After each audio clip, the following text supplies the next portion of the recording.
Welcome to wizard.com. This is Ashwini, maths tutor.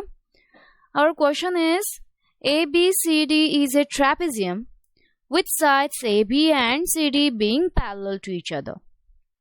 If P and Q are the midpoints of the diagonals of this trapezium and AB equals to 15 cm and CD equals to 7 cm, find the length of segment PQ. Okay.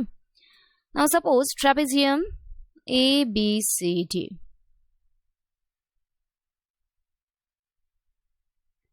A, B, C, D. AB and CD being parallel to each other.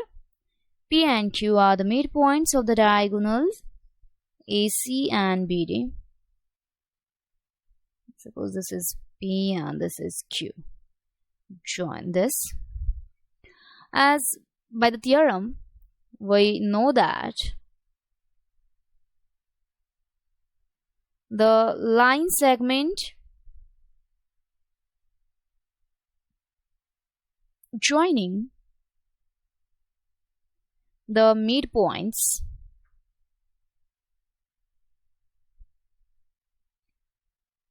of the diagonals of trapezium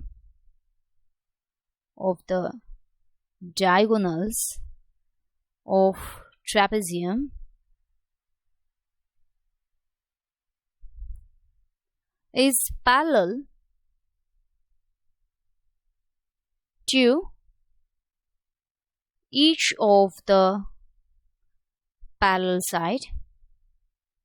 So PQ is parallel to AB and is equal to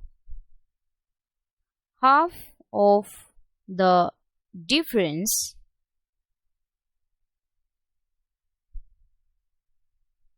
of these sides.